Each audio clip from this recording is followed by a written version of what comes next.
Podcasting since 2005. This is the King of Podcasts radio network. kingofpodcasts.com.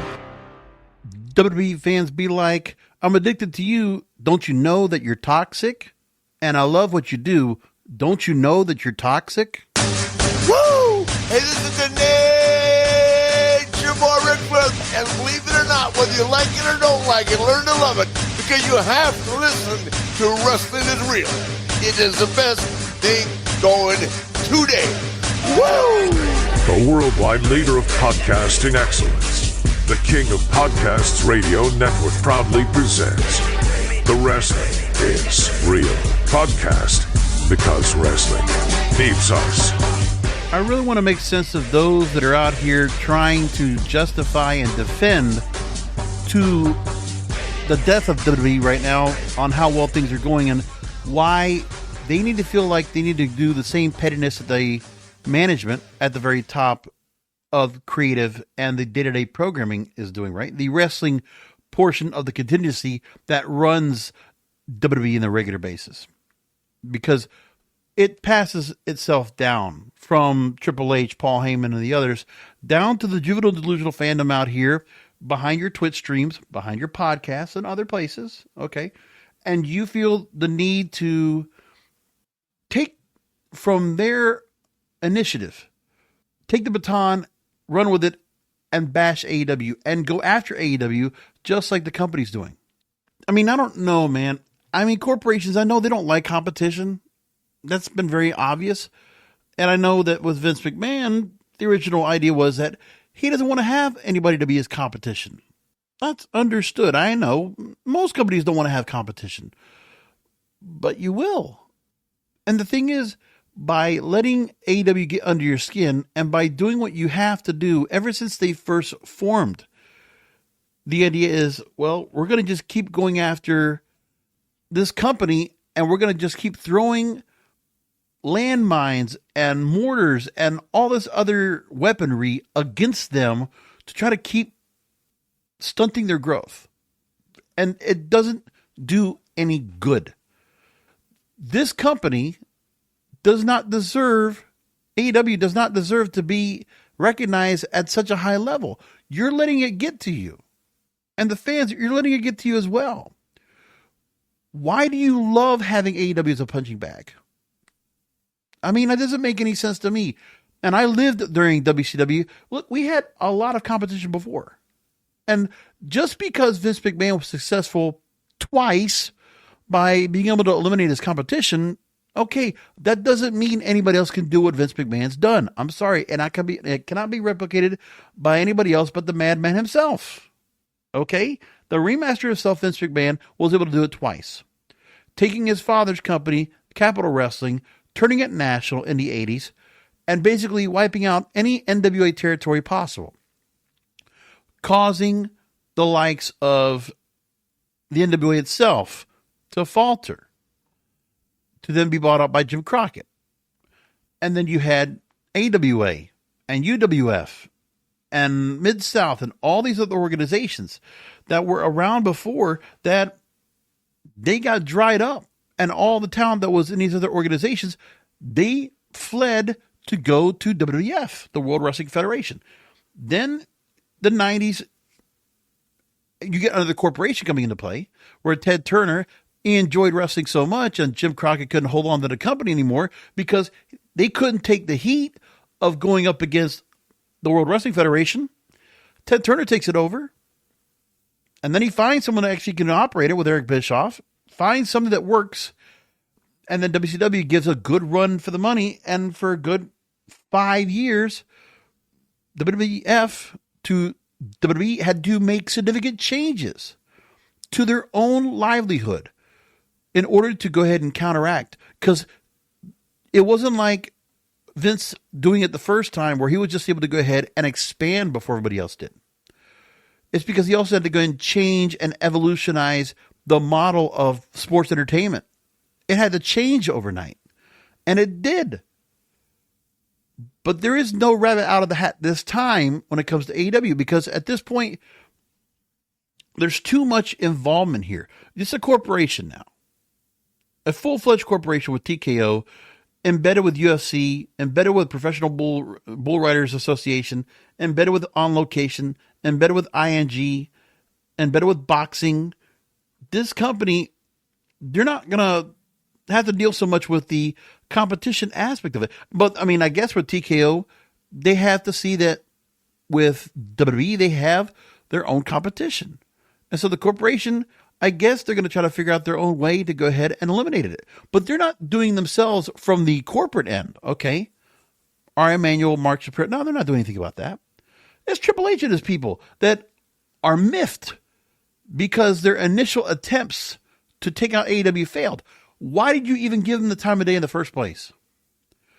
Just because they're on television, and that's the biggest problem for them, is that they're on television in a different area in cable. But meanwhile, that shouldn't deter with what WWE has been doing themselves. You got Netflix, you got ESPN, you have Peacock and Universal. Just move along at your own pace. You don't need to be looking in your rear view mirror. No one needs to be looking behind you. But this is because there is some inferiority within the product, and people don't want to go and recognize it among the toxic, juvenile, delusional fandom. You don't want to recognize the fact that you're getting mid-generic content. The stars that we all enjoy, that's not the issue I have with anything with WWE in the first place. The stars are there. And I would not have a problem with whoever they chose to go ahead and put on my television screen that I would probably have an indifference to, okay? With Lyra Valkyria, with Tiffany Stratton, with Braun Breaker, with Bronson Reed. I could care less about how they were being booked and why they would be put down my throat every week if they actually had storylines and they had characters developed. Because no matter what, the rest of the sports entities that TKO Group Holdings has, they're all determined by sports that have outcomes that are organic, not predetermined and fabricated finishes. That is the difference. I don't care how much of a sport you want to make this, unless you are legitimately running this like Greco-Roman wrestling and you actually have a winner based on the actual skill set of the competitors. That you actually go to a winner. But that's not how this is done. And that's the part where it's still going to be sports entertainment. And whatever pro wrestling that's out there, there is an aspect of sport to it, absolutely. But in order for us to care about a predetermined finish and a fabricated story, a fabricated finish, you have to create a story that gives us a reason to watch. To make people watch on a regular basis wrestling, just because it's wrestling. And then there's the narcissistic nature of the fandom out here that they don't want to recognize the flaws of the company right now with just showing wrestling. And I'm going to show 2 examples of that where, I mean, I could do this every week if I wanted to. We could talk about Clash in Paris. We could talk about Psycho Stu and Raja Jackson. I mean, the only thing I'm going to say about that is, why hasn't Raja Jackson been charged yet? Why isn't that guy in jail right now facing aggravated assault charges? I'm sorry. That guy doesn't get to go ahead and take that many shots in the ring and not get charged for that. That's premeditated. Okay. It's near attempted murder. There's no excuse for that.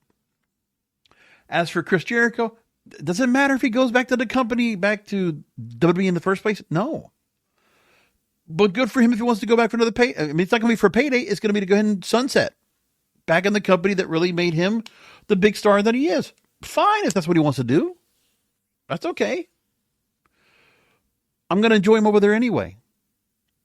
But even when you have stars that have been around with storylines and characters forever, it gets a little bit tedious to hear Becky Lynch out there trying to go and roll with nothing to work off of in terms of promos, which is why she put foot in mouth, talk about Ozzy Osbourne in Birmingham, England, and Ozzy's daughter has to go ahead and say something about it to where the company's embarrassed by it.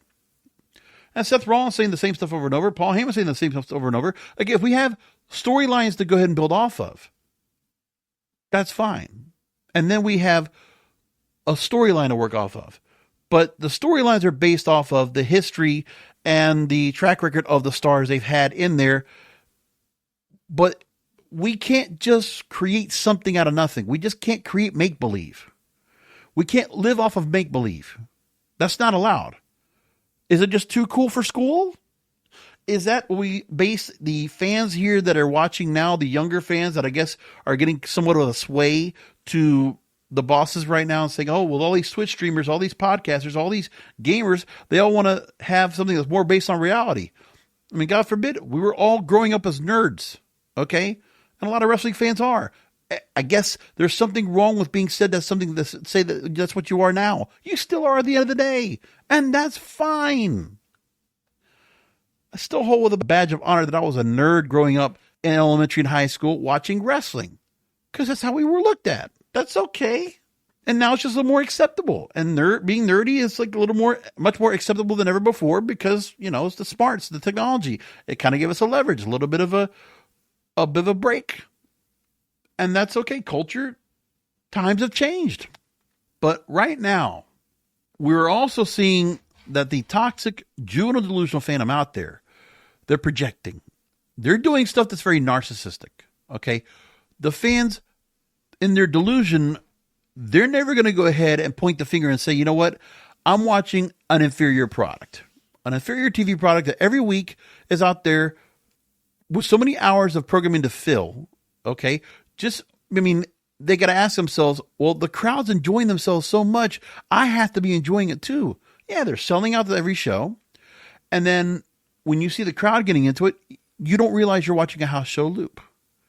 And then it's not cool if you talk down about the product, if you talk down about what's going on. Oh, okay. But that's another thing that happens here with the fan base, because they don't want to go ahead and take it out on their own company. They might try to do it a little bit, but of course they can't do it because they don't want to go and push any buttons where the company, WWE, will kind of look at them in bad favor and not look at them to use them in highlight reels for something that comes up. Okay? Whatever kind of things they're going to benefit from by going and supporting the company and saying nothing's wrong. Everything is great. Instead, they take their frustrations out on AEW like a punching bag.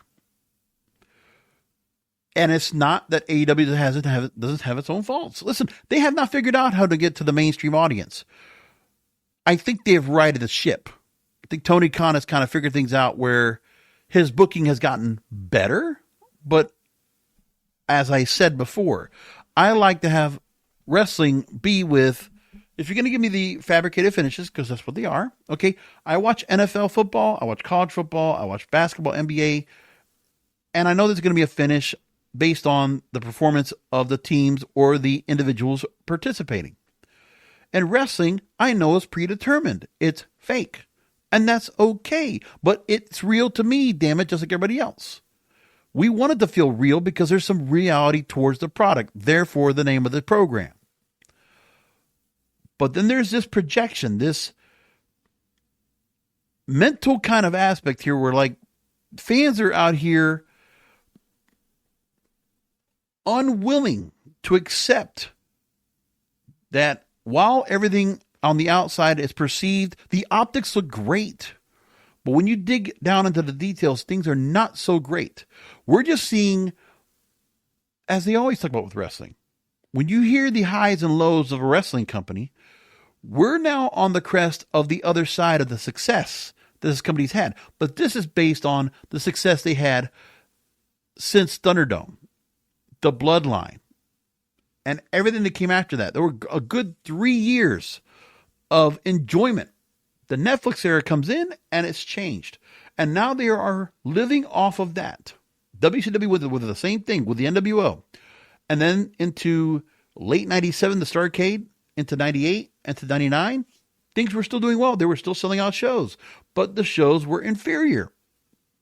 We are on the other side of that bell curve right now with the company, which means they might be possibly reaching another lull if they do not figure out that you need to build stars coming up. And for the little complaints there are, it's because, why is Goldberg coming back? Why is Brock Lesnar coming back? Those are the things that everybody's all talking about. Remember, the basis of the main event picture this year has been John Cena's retirement tour. And that's what's been carrying the company for the most part. Otherwise, what else is there? You could try to go ahead and boost up whatever other stars you have, and you could say, well, if somebody else from AEW or somebody else from other company were to come into WWE, right? But the thing is, too, is that you're asking yourself, are they really doing a lot of good for all the other brands that we're going with out there? Like, ask yourself that question. Are they really helping out at all? I don't know. I'm not sure. When you look at what they've done so far for TNA or AAA, okay, yeah, combined 600,000 viewers after all said and done for Triple Mania. That's okay, let's consider it, but it's still not the kind of ratings they had before. As far as I know, TNA has not been able to generate any ratings according to their list to where they announce them, because they don't. We don't hear anything about it. But when I look at the ratings right now for Raw, SmackDown, NXT, the start of the year was a different story. Remember that. We go in the early part of January. SmackDown debuts over on USA Now on Friday nights. 1.4 to 1.5 million viewers.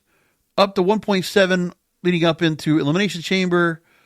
And then there's a drop-off before we get to WrestleMania time. But right around Elimination Chamber and the heel turn, we had the highest numbers possible.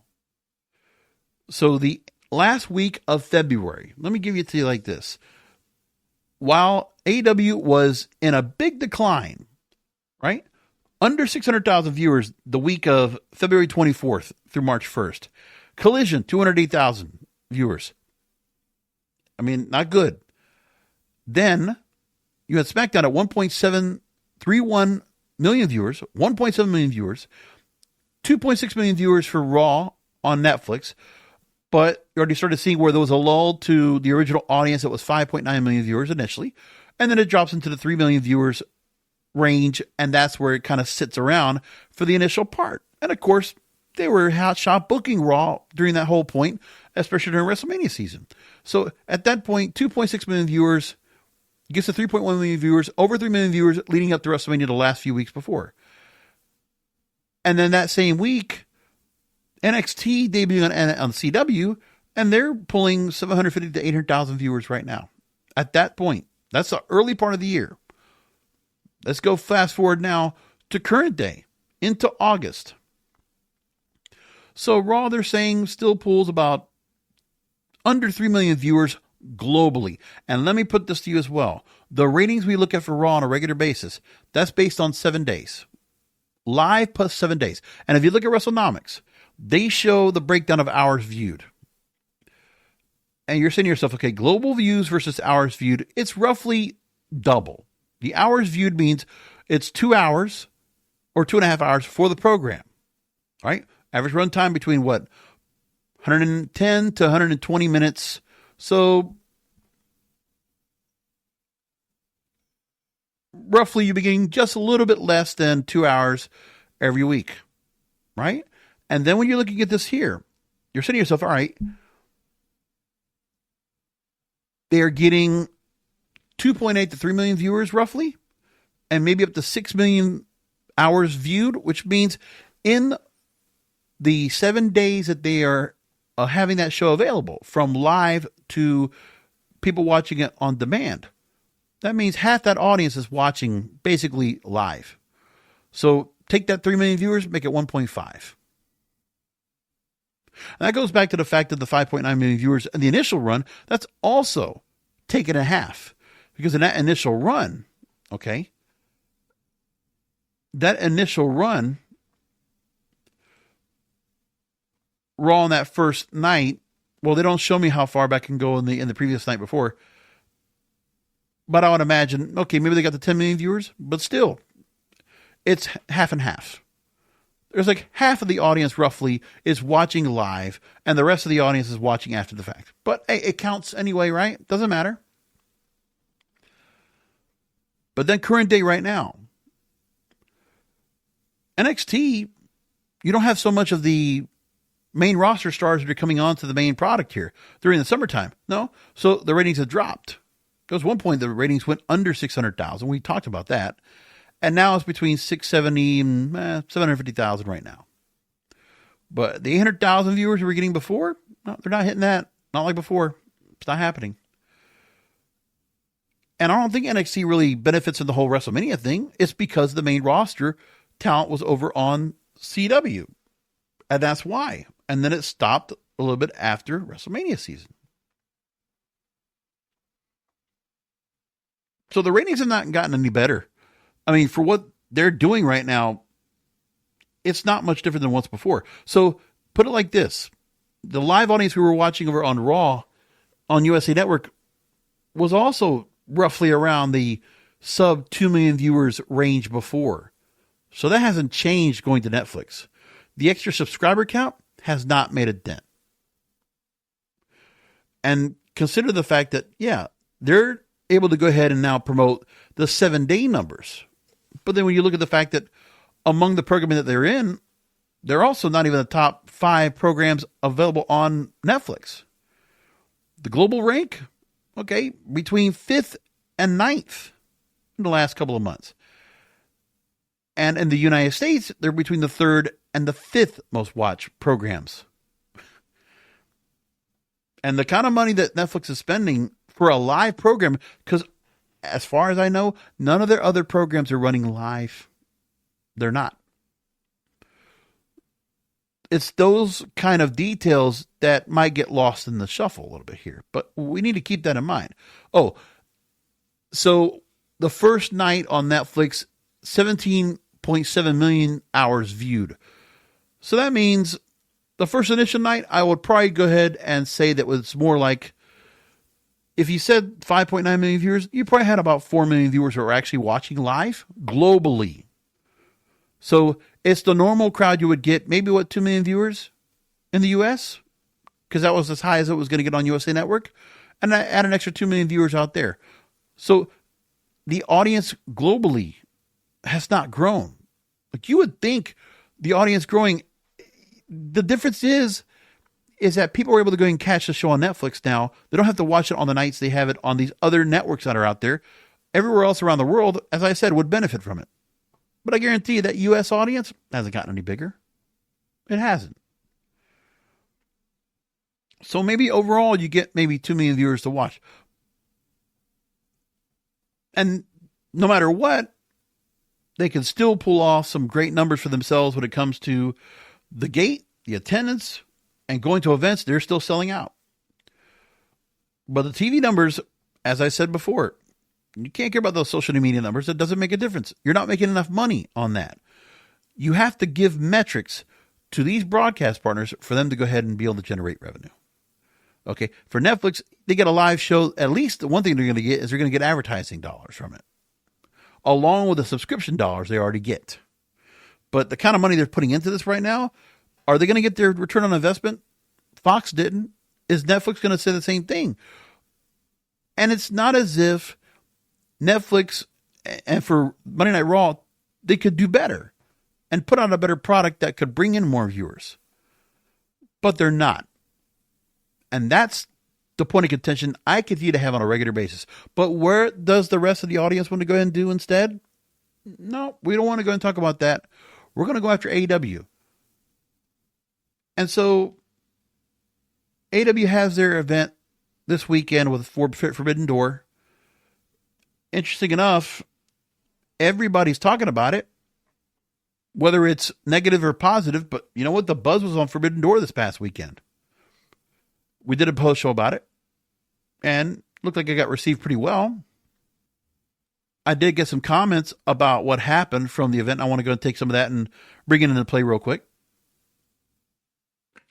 From specifically the social media commentary that I got about Forbidden Door and the post show that I put out, I got comments like the following. From Tom Robitaille 5457 writes, "It is telling that a company like WWE that has been saying since day one that AEW is in competition to be counter-programming. Vince's biggest mistake was pretending that no other promotion existed until he had no choice. The loss if WCW allowed WWE to get stale and boring. Having competition breeds greatness." And I totally agree, Tom. My point is that in the whole spectrum, the whole time I've done this program, some 954 episodes, I've always talked about the fact that WWE is at its best when they have competition motivating them, pushing them to do better. The Attitude Era does not become possible if not for WCW finding something that was working and putting real pressure on World Wrestling Federation. And they did. And it was a great thing to have happen.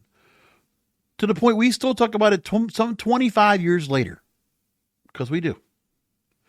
People still can't stop talking about the Attitude Era. They still know it. And if you can talk about any random wrestling fan, besides the fact they know Hulk Hogan, they know who Stone Cold Steve Austin is. They know The Rock. They know Undertaker. They know it. Because he lived it in that time. And they knew how popular it was. To the point that we had 10 million viewers in the United States alone watching wrestling on a Monday night. Those days are long gone. And don't tell me they're all over on social media, because they're not. Next, from William Andrew Zero, WWE doesn't care about AEW at all. They didn't counter program. They just worked their schedules, and it happened to fall on the same day. The ego of AEW fans is just as big as the ego of AEW wrestlers. Okay, well, so that's the other side of the argument, that WWE doesn't care about AEW at all. Well, that's obviously a fan of WWE that is going to say that. But I've made the point that there's been a lot of decisions that have been made where AEW already had an existing date and an existing show, and WWE then decides to go and put a show together. Remember, WrestlePalooza coming up in September, going up against All Out Toronto, that's because wasn't a planned show. We were going to have the show in Perth after Clash in Paris. And then WrestlePalooza, all of a sudden, a month before, gets booked the same night. We're not even doing an NXT show. Okay, he might be playing semantics here and saying, well, it's not WWE that's trying to care about AEW, because he's trying to say it's NXT that does. Okay, maybe I can give you that, but still comes out on that. Ben Wardhall, 3013, says, sounds like a whole lot of crying from you lot to me. And there's more that was put out there about this, and I can play all that as well and give it to you. Like, there are just some people that just have a personal animus with this company. Like So here's more comments from Forbidden Door. Wintermute 898 wrote on my TikTok feed, AW is fine. There always needs to be more promotions. However, the same logic can be applied to any of the criticisms of the company, to which there are many. AW fans also have very heavy bias in favor of the company. They aren't willing to accept some decisions that Tony makes are rather bad. Some of the ring work is bad too, even from the supposed best wrestlers in the world. And I don't disagree with that either. Listen, you can agree to disagree with Tony Khan's booking, and you should. And you can also see that they are flawed sometimes in the ring with some of the work that they do. Especially when you see on Collision, you can see that happen. Ring General 429 writes, I don't think it's that they can't accept circumstances. It's that most of it is from people who don't watch the show. Like, a lot of their circumstances is no storylines, which hasn't been the case in a very long time. Also about their style of wrestling, but not everyone is a risk taker. So that also shows they don't watch the show. And there's some people who watch it just to look for flaws to compare with WWE, like a botch. But every show has botches if you look for and not enjoy the match. I critique AEW and their fan base, and they never attack me, because you can tell if somebody actually has opinion or is just there to bash or troll. And that's true. You can also see there's a difference out there. And we're going to point out a couple of those points coming up in a minute that says everything about bashing or trolling, which is the two of the best pastimes of the juvenile delusional fandom out there anyway. And I don't need to go and play lip service to those people. That's just noise. I'd rather follow the signal and hear people that are willing to go and have a debate about it and talk about it and be reasonable. Chris on here, that's all his name is, he says, quote, I can sort of explain that. 10 years of pushing Roman Reigns as the only world title contender, and 20 before that was Cena. It's repetitive and gets stale, but because it was the only viable company for so long, others hate any opposition. I have my hang-ups with WWE, but that's for another discussion.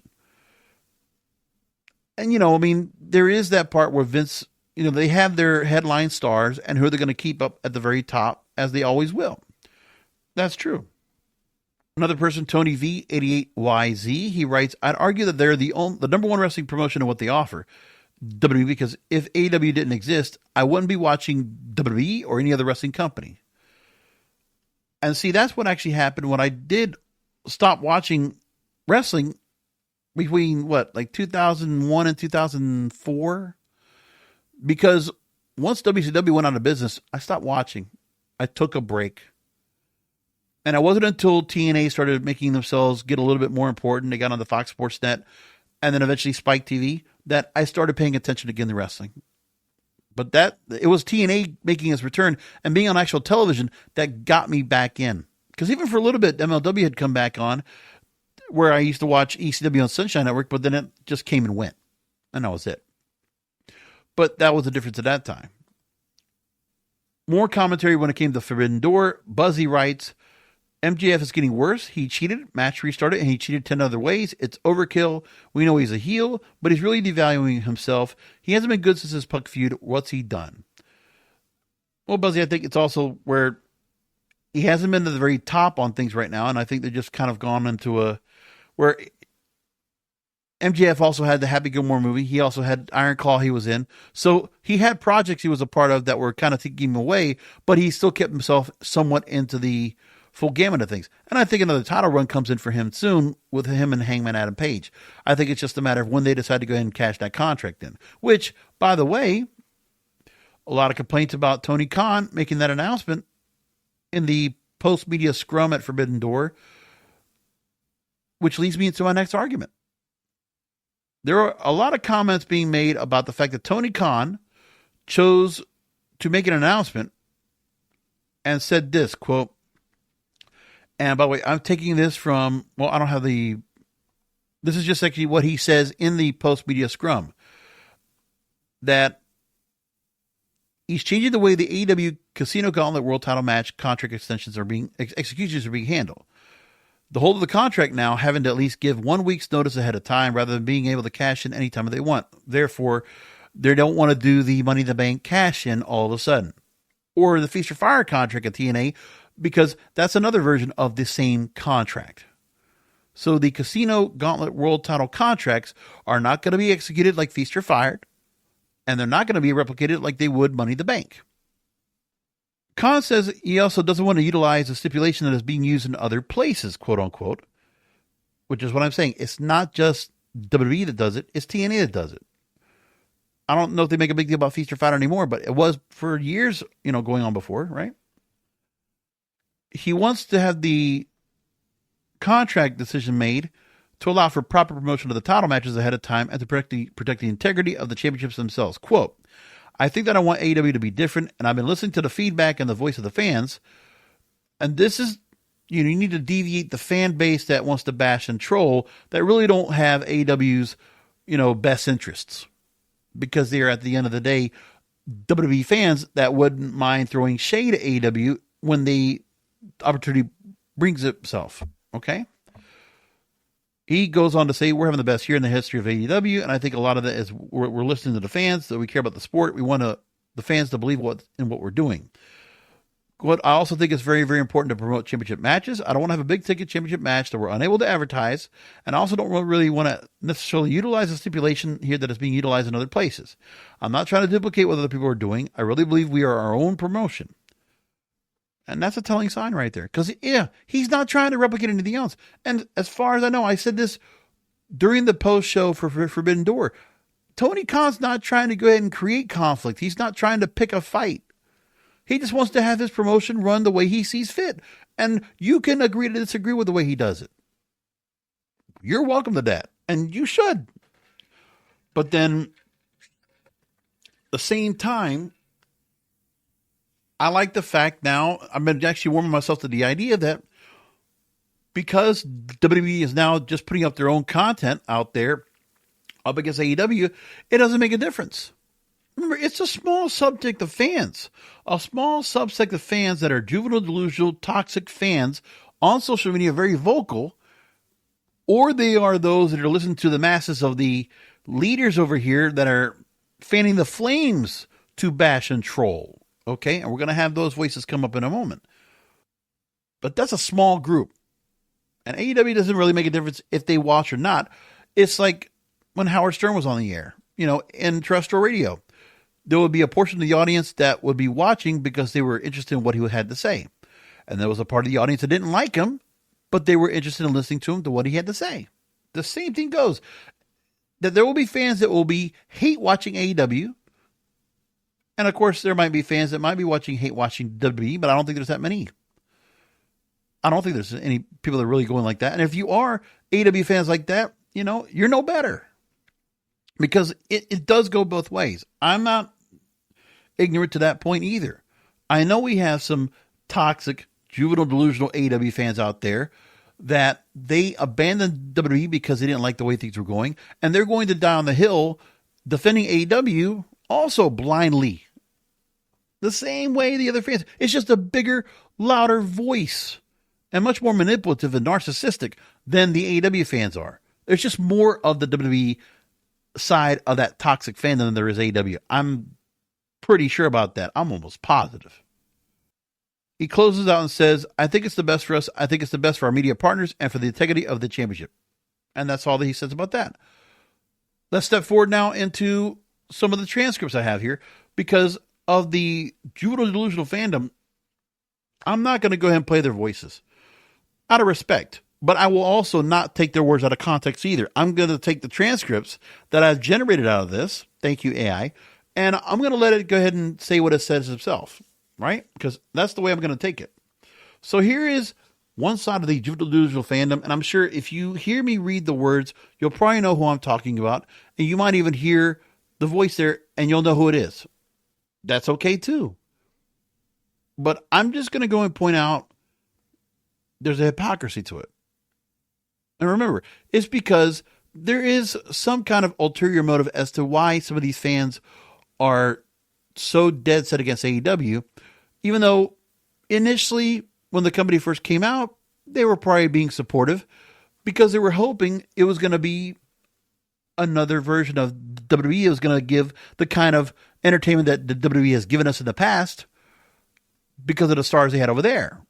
And that any mark of any billionaire wrestling promoter that's going to go ahead and take over a company, they're just going to go ahead and just take some of the aspects of those WWE superstars and incorporate them into their product to get the same kind of buzz. But that's not been the case. And I prefer it that way because that's how I like my wrestling promotions. I don't want them to go ahead and follow the same direction or the same playbook that WWE does right now. I don't want any promotion right now whatsoever to follow the current playbook of WWE right now. I don't. I want all the other wrestling promotions out there. I'm telling you, I want MLW, Major League Wrestling, NWA. Can't do anything about TNA because they're in bed with WWE, so there's no choice with that. But all the other brands, AW, Ring of Honor, yeah, do your own thing. And do professional wrestling as it's always meant to be, with storylines that make us emotionally invested in the predetermined finishes, the fabricated finishes that we get. So yes, you're creating things out of thin air, out of make-believe to create a storyline. Wonderful. That's what we expect. Okay, so here's what one of the people that had started talking about this, okay, he goes off to say, and this is a clip I took from X where he starts talking here, and I'm going to take, I won't take some of the expletives he drops in here. I'm going to just take some of those out. But here's what he says, quote, they want to steal the headlines. They don't want no one talking about you. I don't give a F what Tony Khan's got planned for All Out. No one's going to be talking about All Out. No one's going to be talking about AEW. They want to close the door on everyone talking about AEW. He's talking about WWE. They don't care. They don't care in the way you think they care. See, to the sickos, he calls them, right? Calling names. They care about AEW and all and the way of all their competition. WWE is scared. WWE is not scared. They're not afraid of AEW. They don't give a F about AEW. They don't care about their attendance. They don't care about that they sold out the O2 for Forbidden Door, which is basically the equivalent of a WWE Saudi show for you, AEW sickos. Nobody gives an F. It's boring as boring can be. It's as irrelevant as anything they've done. It's just a show that exists. They sold it out, though. Good on you. You go to a market that's thirsty for U.S.-based pro wrestling, and you sold out the O2 Arena. Fantastic. My favorite band sells out the O2 every time they go there. No big deal whatsoever. We move along, fall a little bit farther here. And so they sell out 18,000 seats in the O2. The following Wednesday, they're going to be in front of 1,500 people in the arena, and the optics are just effing ridiculous. They want to steal the headlines. They don't care about ratings, demos, attendance, storylines, which are non-existent over there. They don't care. They know AEW is in the mud. They know AEW shot themselves in the foot. They know AEW is on the decline. So not only do they want to steal the headlines, but we talked about the whole TNA deal with them moving the Wednesday nights. WWE is operating as a jaded lover man. They're making this personal. Tony Khan is manipulating the market for what he's paying a pro wrestler. He has power. He's in control. WWE used to have that control. They don't anymore. They got to listen. They got to abide by Tony Khan's law now. He's paying all these wrestlers what he thinks they're worth, and it actively hurts WWE. It doesn't make a difference how much money Tony Khan throws at anybody. I mean, it's pretty clear that, after everything that happened with Kazuchika Okada, with Will Ospreay, right? You look at some of the stars they brought on over that WWE thought they would be able to go and get, and they had a chance to go and get, but the money wasn't there. That hasn't stopped WWE, right? They have so many other ways to go ahead and bring in talent. They got the NIL program. They have stars that have been bringing in other companies. Like there are some that we've seen that AEW has featured a little bit here and there on various cross-promotional events. And what's happened? WWE's offered an offer because they were able to go and take some of the stars from other promotions because they don't have to go and pay the money. They don't have to command the dollars. For some of these folks that are coming over right now to WWE, they're not going for a paycheck. They're going because of what the letters stand for, of who went through those doors before. It's the exposure. Okay, the value is not in the contract. Okay, these are not stars that are past their prime, just trying to get one more payday before they get out of relevancy or they retire. Okay? And you see some of the stars that are over in AEW. Yeah, there's some older stars that they are going to be there for a payday because they've already had their prime. Edge and Christian, Chris Jericho, Claudio Castagnoli, Jon Moxley. They might be a little bit past their prime. That's okay. Chris Jericho was here for a long time. Same thing goes. But those are stars that also came in because AEW had to go and have the star power to be able to go ahead and be a credible number 2 competition. And because they needed it for the broadcast partners, they needed to go and have some familiar faces on the roster until they could wait for Darby Allin or Orange Cassidy or MJF or Hangman Adam Page to get themselves to a certain level that people would be paying attention to them, right? He goes on to say that bottom line is because it's taking WWE to a point where they have to match these offers, and to them, that's losing money. That's not true. Okay, they're not losing money with the contracts. Again, they don't have a problem getting rid of stars when they need to. When the earnings calls come in, they have not had an issue of making more at one time in one period of letting go of some NXT talent, of some WWE talent. And by the way, they don't get picked up by AEW. They're going in the indies. Let's talk about Bishop Dyer and Donovan Dijak and Indy Hartwell. They all had to go somewhere else. I mean, Dijak and Bishop Dyer, they're over on MLW right now as tag team champions, right? Karrion Kross, Scarlett Bordeaux, they're already taking bookings right now. They're going to other companies, and they also in the GCW for a bit. And how many times do we see that as well? Where certain stars, they make their way into the GCW because they have to. So it's not the matter that WWE's not, I'm not worried about them, okay? That's a big corporation, all right? And the broadcasters that come in, like I said, once the money starts coming in on the UFC deal with Paramount Plus, once that deal starts kicking in, and the new ESPN deal, they're going to find a way to go and whittle down even more the current debt that there was accrued from UFC when they bought it from the Fertitta brothers. That's what happens. So as a company, they're going to probably be fluid sometime next year. By the end of next year, we're not even going to hear about that $3 billion in debt. That's going to be gone. Because they leveraged themselves and got the most out of all these intellectual properties of theirs, right? All the IP they got, they are monetizing to the hilt. And they are also monetizing their fans at the other part, which we don't even talk about that as well, about how much money is being made off these people, off this juvenile delusional fandom. If they're putting in money for this to pay for ESPN, to pay for Netflix, that's a big spend. And then, even for Peacock, if you want to have to hold on to their library for a little while, and then you have to worry about if they're going to go to the shows, how much merch is right now. Now that they have to go and get attached to Fanatics because they're not even their own shop anymore. So now there's a cut. There's a extra surcharge on everything else. And Fanatics is also notoriously bad for, charging extra and charging extra fees on top of everything else for their products. Let's just make that clear too. They're making a lot of money right now. And so they don't have to ask for extra money. Listen, carrying across that whole thing right there, nobody's even talking about that anymore. Oh, it's 2 weeks ago, 3 weeks ago. Carrying Cross is not even on the radar right now. And I don't know if AEW is going to pick him up. I think those kind of days where we have certain stars that would be commanded by other companies, I don't think we have that so much right now. So it is imperative on what these two wrestling companies themselves, by way of Ring of Honor, hopefully being a little bit of a developmental system or a way to kind of also build up talent for AEW and using it as such.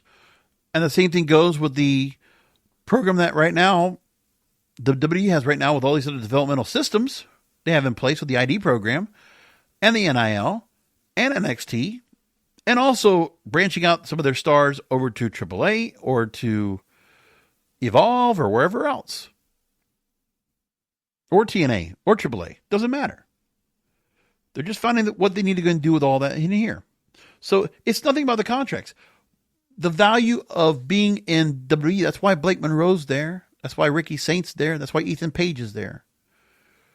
Because in your career, you want to have that stint in WWE. There's still an amazing intrinsic value to that no contract can ever make a point, because then no matter what happens when you're in WWE, there's going to be something to be said about if you have to get yourself booked anywhere, the fact you came from that company gives you a little bit more of a command on how much you make. Maybe you're not going to make as much as you did before under contract, or especially if you're not going to be in a promotion with a television product, but at least you're going to get something. There's a reason why Matt Cardona's been out there. Rolling is still pretty good, and he's done a really good job of saying, you know what? He has been Zack Ryder for a long time right now. He's been the Deathmatch King. He's been everything else. And he's worked a lot of different companies. He's doing just fine. Meanwhile, his wife is working in WWE right now, and she's doing great too. But it is. And for some of the stars that have also taken a little bit of a sacrifice by the fact that they're not getting positioned or not even getting much of a presence at all, like they might have been in AEW. I mean, look, for the credit, Rusev as Miro over there, he did get some of a push and was being recognized and used over there on that product. You did have the House of Black with Aleister Black, and then he comes back over and same thing goes over that. And now he's Malachi again. And you look at Penta and Ray Phoenix. They've been everywhere else. I don't think the contract even made a difference.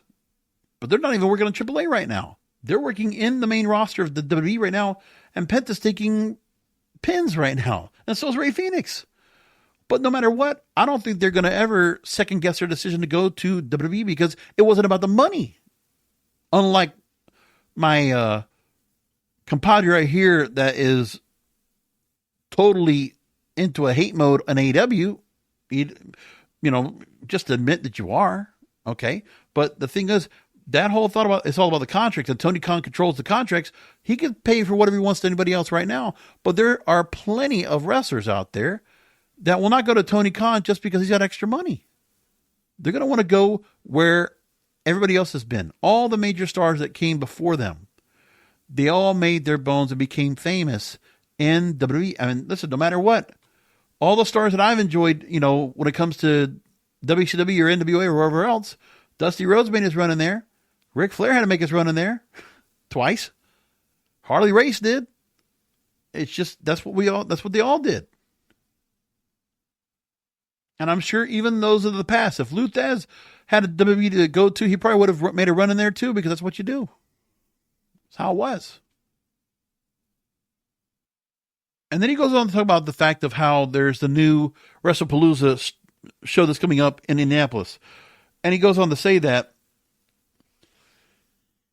AEW at this point can do nothing to steal a single headline away from WWE on that weekend that All Out's going to be out up against WrestlePalooza. Right. And it'll be on ESPN as well. It doesn't matter if they do. It doesn't matter. People are still going to talk about AEW anyway after the fact. It's all about what shows are going to be doing and what's going to happen to those shows. At WrestlePalooza, if we get another pay-per-view like we're going to get, and we're going to get 5 matches, and there's no title changes, no outcomes, nothing newsworthy, maybe a couple of run-ins, or maybe some people that are coming in down to the ringside, and they're surprises, okay. AEW is going to probably give us a different show, and some different things are going to be happening on that show that might get a little bit more attention. But it's not because they're going to be counter-programming and saying, well, we got to make sure we keep an eye on what WWE is doing right now, okay? Because remember, AEW, they're not WCW, okay? They're not counter-programming Nitro versus Raw. They're not counter-programming Thunder versus SmackDown. None of that's going on. These companies, Tony Khan runs on the nights that WWE's not trying to run. He's not trying to step onto WWE's territory on the nights they're running. It's the other way around. That's it. Now, the part about the change of the contract deal. Okay, so the same person I'm talking about before has another host of his, and they did a post show on Forbidden Door, and they say this. Okay, his co-host goes on and says that the surprise cash-in is one of, I think, and at least for me, Seth Rollins cashing against Brock and Roman at WrestleMania is one of the most all-time most memorable WrestleMania moments ever. No, not every cash-in goes in that smoothly, but the point is, the surprise cash-in is the most fun thing about that whole contract. And what I just read today is that they just took the most exciting thing about the contract out. It's gone. It doesn't mean that it can't work, but it feels like it's just like the 50% of the fun is gone right away. So you have to announce ahead of time. There's no surprise cash-in anymore. And I think that means for starting right now and with MJF's current contract. Now, let me make this point too. Of all the cash-ins we keep seeing, how many times have we had somebody that was a briefcase holder being booked badly?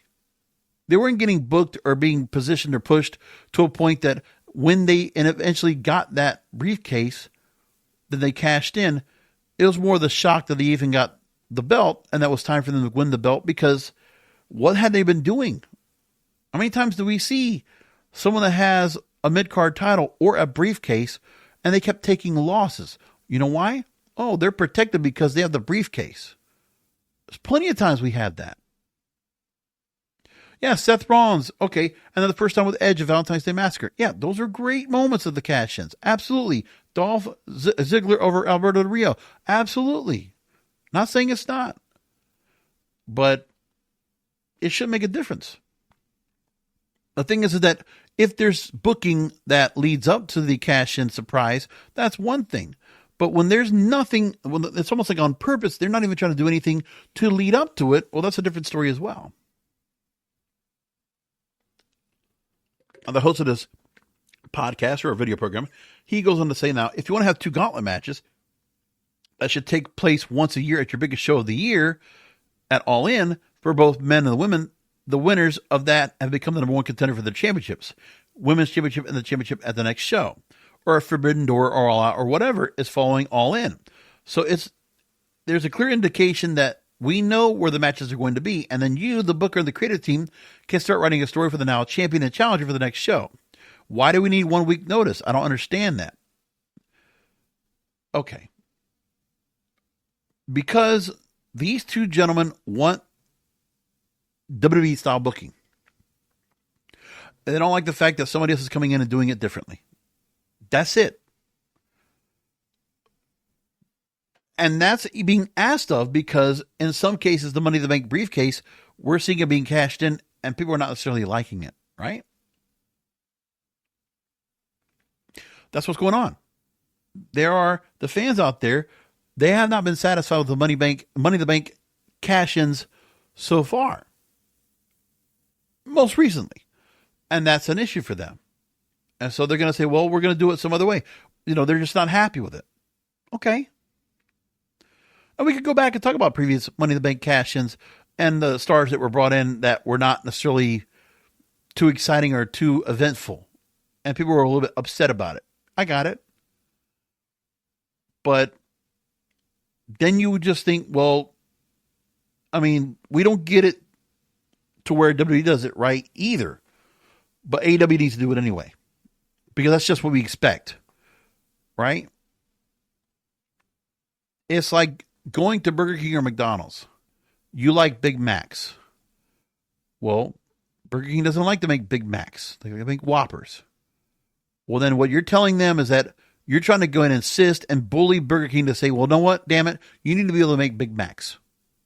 You need to be able to go and create Big Macs because that's what we all expect. It's not the best sandwich in the world. It's not. It's too much bread. The sauce isn't necessarily that good. I don't think I've ever had a Big Mac except like once in my life. I'm not a fan.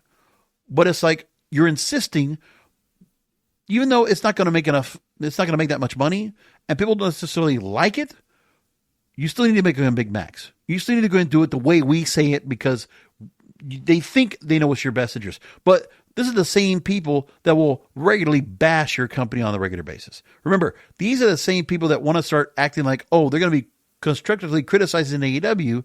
At the same time, they're also going to be backhanded and slapping around and bashing and trolling AEW at every given opportunity. You don't want to listen to those people. You don't need that. Let's go to the other side of the spectrum. I haven't written from this particular writer, but I'm not going to use his name either. Play fair is fair.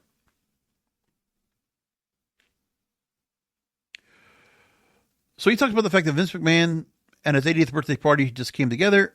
Undertaker, John Cena came, Michelle McCool, Shane McMahon, R-Truth, Sheamus, Sergeant Slaughter, Bruce Pritchard, JBL were there to celebrate with him. And also, you have active performers, producers, and some of the stars who are still there today.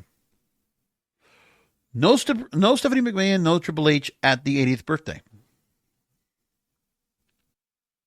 Bruce Pritchard was part of the group that was there to see Vince McMahon at his 80th birthday and celebrate with him.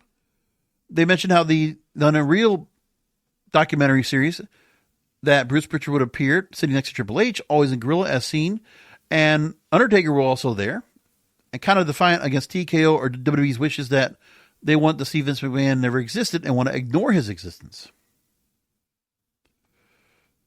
He says, what are you currently seeing with WWE fans? Higher ticket prices, more expensive to stream WWE stuff in the future, and massive price gouging on WWE merchandise. And bigger events being sold to the highest bidder. WrestleMania will be in Saudi Arabia 1 year, mark my words, he says. Quote, and what do you see with wrestlers? Analytics are being applied and measuring their salary against weekly output. Braun Strowman found that out twice, as WWE deemed him overpaid for his output versus merchandise revenue received. R-Truth, he was released because he was deemed to be overpaid as a longtime veteran who wasn't wrestling as frequently as once did, but he had an electric feud with John Cena, was released immediately after it ended. Fans had an uproar, and WWE decided to go and overpay the guy and bring him back. He's trying to express, he says here, that there's some tension outside and inside the WWE right now. I wouldn't say this necessarily against Triple H or his creative system, as I think the most like the environment that Triple H has built, and it's healthier than the toxic one that Vince built. That said, I think the ones who weren't signed by Triple H as EVP of Talent Relations are not as loyal to him as you think. All the heat is against TKO and its corporate overlords, ranging from those at Endeavor and Nick Khan. Much of the same criticisms of WWE going away from certain traditions and squashing competition is exactly what UFC had already performed. Dismantling its competition like Bellator in return, fighters are getting paid less and things are getting pretty stale within that promotion. You see more of the UFC brand being pushed versus its fighters. As TKO assists WWE, that's where we are headed. Hence why a conglomerate of wrestlers are being pushed as main eventers, and the WWE is no longer being extremely reliant on one guy to do it at all, like Roman Reigns before 2024. So part of it is, I've always talked about, I wanted a conglomeration of wrestlers being pushed to main event, but there's no storylines with them at all. Okay? With Seth Rollins, with Cody Rhodes, with CM Punk, with Drew McIntyre. There's not even Gunther in the conversation now. You look over with John Cena, Cody Rhodes, and all the others, there's nothing. And then he brings up the antics up towards AEW by the WWE, that the WWE is actively undercutting AEW's pay-per-view events with alternative programming. We know all about this. What WWE is doing right now is clearly anti-competitive, and AEW could possibly allege this in court. Oh, wait, probably not. And he's trying to say that, WWE is in the pocket right now of the current presidential administration, so politics is a reason for all this here. The cons have donated to the same cause, and what Endeavor already did for UFC, these corporate sharks want to eliminate competition because in the end, they can further control prices and salaries. If AEW gets squashed by the Endeavor TKO monster, then that leads to the following without any true competition.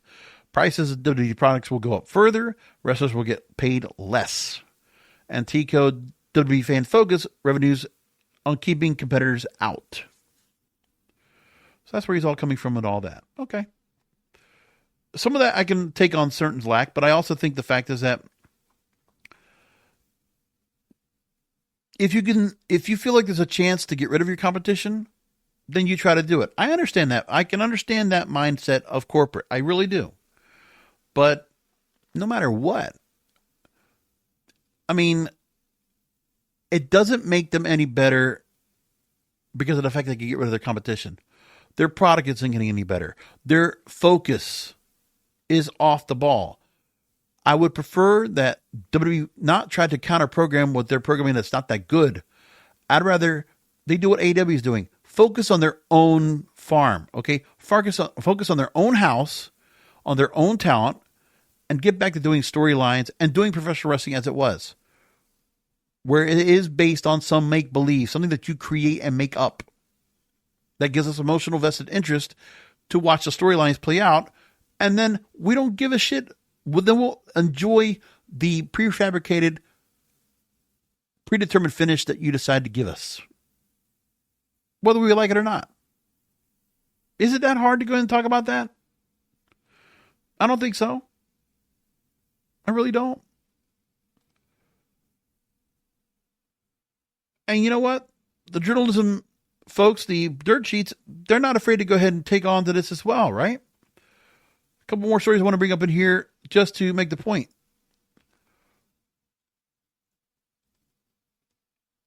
AEW is now just beginning their residency with the 2300 Arena, the former ECW Arena in Philadelphia.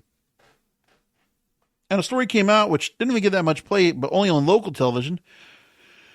The Stagehands Union was protesting outside the 2300 Arena ahead of the AEW residency, and the venue denies the pay claim. So yes, Dynamite and Collision and also Ring of Honor's Death Before Dishonor are going to be held between now and September 11th at the 2300 Arena in Philadelphia. 916 seats, okay. It didn't look that bad in there, but I mean, yeah, I've seen NWA do shows over there. I've seen MLW do shows over there. Yeah, it's no big deal. So the IATSE, the International Alliance of Theatrical Stage Employees, so they handle all production of entertainment, like Broadway, all these different shows. It's a big union based in Hollywood. They were protesting outside of 2300 Arena, and Local 8 of the IATSE was protesting, according to the union. They represent stagehands, technicians, and other workers in the entertainment industry across the U.S. and Canada. And Local 8 is the chapter in the greater Philadelphia area. Stagehands in this particular area get paid $40 an hour, add up health and welfare contributions, pension, annuity, and training. Every hour, they're getting paid $54.40.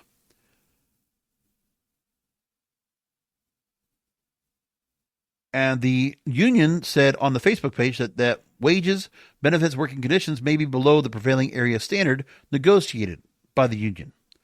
But then the CEO of the 2300 Arena reported to Post Wrestling, who's reporting on this, the only people I've seen that reported on it so far, that they're disputing the claim. Quote, our workers are being paid the fair wage that they claim is not being paid. And he did not say whether stagehand pay at the 2300 Arena meets the standards cited by IATSE, but added that he has more details to share after Wednesday. AEW issuing a statement to Post Wrestling about their pay practices and distancing themselves from the dispute. Yeah, they're not part of this Philadelphia union dispute.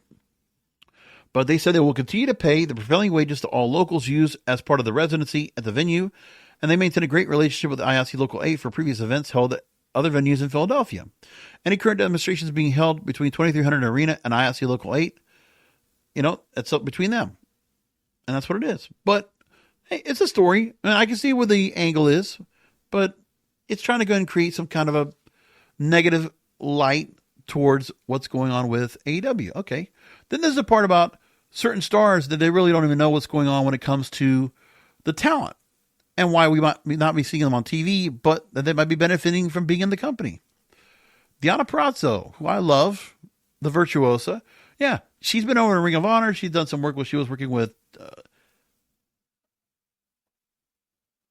Taya Valkyrie and a tag team kind of thing, right? And she recently spoke with former TNA announcer and talent, SoCal Val, and talked about a couple of things that she's benefiting from right now as she is working in AEW. A tuition reimbursement program, because she's recently earned a Bachelor of Arts degree in history studying at Southern New Hampshire University. We're remote, but still, that's good. And she's now halfway to earning her master's degree. So great for her. Congratulations. I'll love to hear that.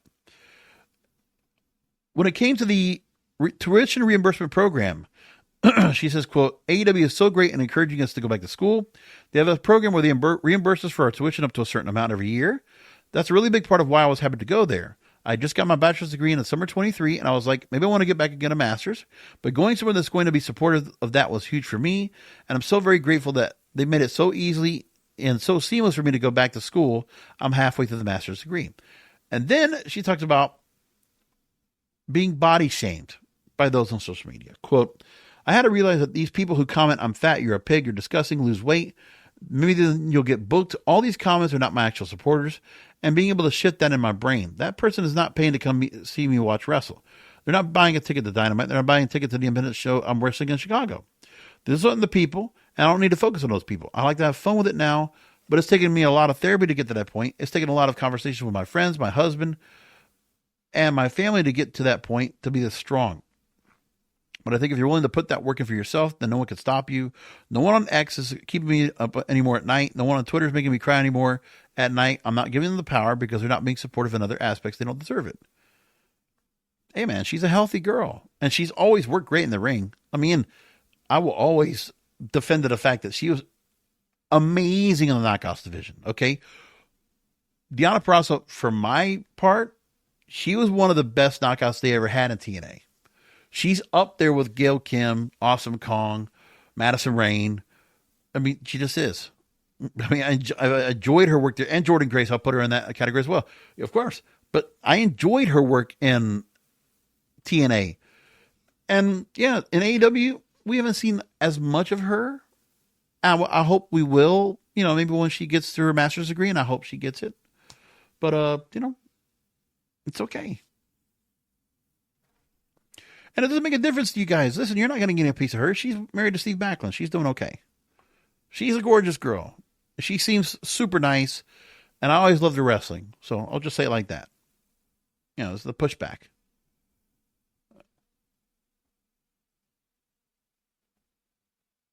Well, Steve Backlund right now is the international champion. Sure, I forgot he still is in TNA. He's doing just fine.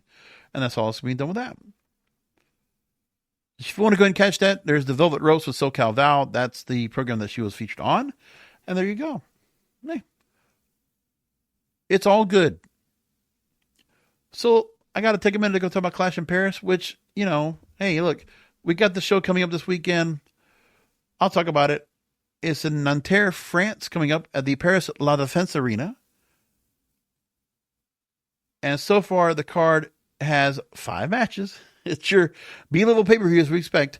John Cena versus Logan Paul. Cena will win. Probably a good match, though. I think Logan Paul will do pretty good going out there with this. World Heavyweight title match. Seth Rollins will defend against CM Punk, Jey Uso, and LA Knight. No doubt about it. Seth Rollins will retain. Does this mean we'll have maybe where CM Punk, Jey Uso? I mean, the thing is, CM Punk obviously will have his animosity with Seth Rollins. We made that point going back to when CM Punk returned several years ago. And with Jey Uso, yeah, he's part of this mix too. But, you know, I mean, he's part of the main event picture, but I don't ever see him getting the World Heavyweight title again. I don't see they're going to be doing that. Sheamus and Rusev, because they're both European, they are being booked in a good old-fashioned Donnybrook match. This used to be a Raw match they would have in Europe, but we're going to get here tonight, or we're going to get this coming up this weekend. And Roman Reigns will take on Bronson Reed in a singles match. Is that where we are right now? Roman Reigns and Bronson Reed. Well, we'll see how those two work with each other, how it works out. And Becky Lynch will take on Nikki Bella for the Intercontinental Women's Championship. So I'll take Sheamus over Rusev. I'll take Roman Reigns over Bronson Reed. I mean, I guess the only thing with Roman Reigns is just him with Paul Heyman and the animosity with each other. I guess if we're going to have that, they're going to work off of, I guess. And we don't know where Braun Breaker's going to be involved in the match as well. And I expect Becky Lynch to beat Nikki Bella. No doubt about that. And I expect Seth Rollins to win as well. I mean, it's fine. We'll get to watch it. I don't have any big animosity about it at all, so okay, whatever. And just keep in mind, 5-hour time difference when it comes to Paris. So with that, 7 o'clock start time in Paris, or it's 2 o'clock Eastern in the U.S., East Coast, 11 a.m. West Coast. So keep that all in mind there. And I will be doing a post show for Clash in Paris. You can go ahead and catch me doing that. It's coming up this Sunday, by the way. It is Sunday night. And we'll keep that there. Or Sunday afternoon. So I'll catch it. We'll see how it goes. Anyway, enjoy Clash in Paris. We'll do a post show Sunday night with another Wrestling Goes Real podcast, because wrestling needs us.